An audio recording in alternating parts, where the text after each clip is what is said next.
पढ़ी लिखी समझदार संस्कारी आधुनिक लड़की नेहा का विवाह मल्टीनेशनल कंपनी में ऊंचे पद पर जॉब करने वाले रोहन से हुआ।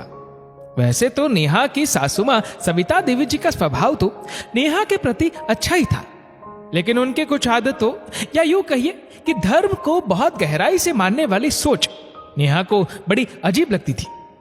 जैसे लोहे का सामान शनिवार को दान करना चाहिए, घर से कबाड़ बाहर निकालना भी गुरुवार को वर्जित माना जाता है, पूजा पाठ से जुड़ा सामान गुरुवार को नहीं खरीदना चाहिए, गुरुवार को पीली चने की दाल की सब्जी बनाकर जीवन साथी को खिलाने से दाम्पत्य जीवन में प्रेम बढ़ता है, पीले वस्त्रों का दान गुरुवार को ही करे, काले वस्त्रों चीजों का दान शनिवार को ही दे।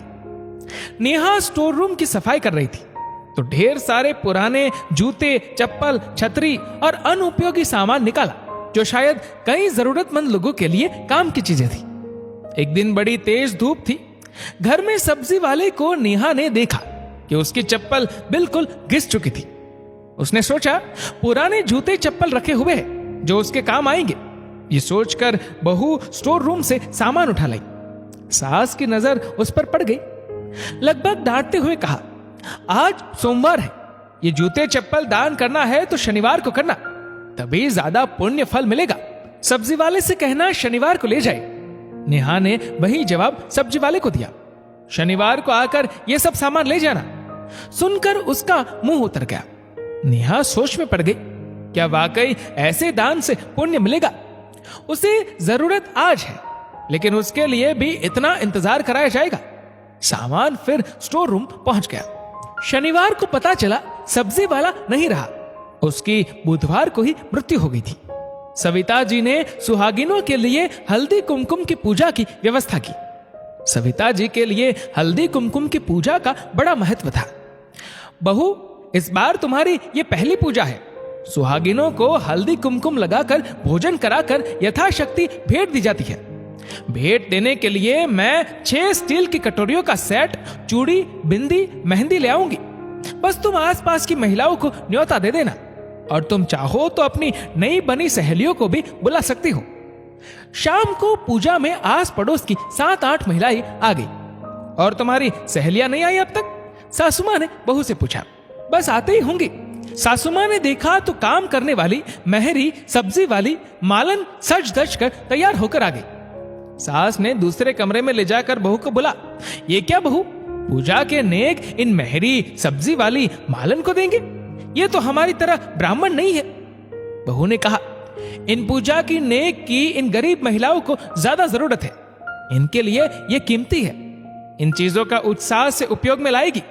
हमारी दी गई चीजों से किसी के चेहरे पर मुस्कान आएगी। सास गुस्से से तमतमाती हुई कमरे से बाहर निकल गई।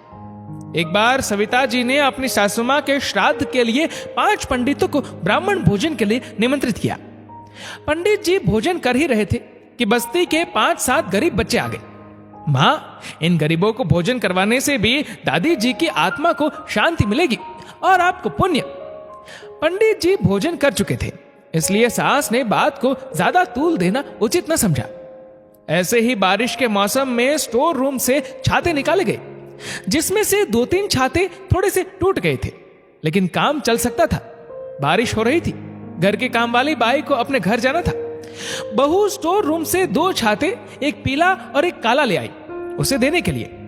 सास ने बहू से कहा, ये काले छाते का दान शनिवार को करना और ये पीले छाते का दान गुरुवार को, इससे पुण्य मिलेगा। काम वाली बाई बारिश में भीगते हुए घर चली गई और बीमार पड़ गई। 4 दिन तक सास को भी घर के काम में नेहा की मदद करनी पड़ी। छाता अपनी जगह स्टोर रूम में वापस चला गया। सर्दियों के मौसम में बहू ने धूप दिखाने रजाई, कंबल निकाले। उसमें से कुछ पुराने कंबल थे जो अब घर में उपयोग में नहीं आने वाले थे। उसने तय कर लिया कि जल्दी किसी जरूरतमंद गरीब को यह कंबल बांट देगी। सास बहू ने एकादशी का उपवास रखा था। दोनों मंदिर दर्शन करने जाने वाली थी। बुधवार था। बहू ने साथ में पुराने कंबल, कपड़े भी रख लिए। सास कुछ बोलती, बहू पहले ही बोल पड़ी, मम्मी जी, अगर आप वार के चक्कर में नहीं पड़ती तो ये सब चीजों से कई गरीबों का भला हो गया होता। बदले में आपको तुरंत दुआएं मिलती। ये भी तो पुण्य का ही काम है। खास दिन बार को दान करने से पुण्य मिले ना मिले, लेकिन जरूरतमंद को जरूरत के समय मदद नहीं करने से पाप जरूर लगता है। नेक काम में देरी कैसी? चीजों की जरूरत आज है या किसी खास बार को? सास को गलती का एहसास हुआ, बोली सुन, पुराने जूते चप्पल भी दे देना। दोस्तों, सही समय पर की गई मदद से ज्यादा पुण्य काम कोई नहीं। जात पात धर्म अधर्म सब मनुष्यों के द्वारा ही बनाए गए हैं। भगवान तो बस यही चाहते हैं कि उनके बच्चे सही दिशा पर चले। दोस्तों, इस वीडियो को लेकर आपकी क्या राय है नीचे कमेंट करके जरूर बताएगा। और अगर आपको वीडियो अच्छा लगा हो तो इस वीडियो को लाइक करेगा, शेयर करेगा ज्यादा से ज्यादा लोगों तक। और ऐसे ही और भी इंस्पिरेशनल वीडियोस के लिए हमारा फेसबुक पेज आज ही फॉलो करें। धन्यवाद।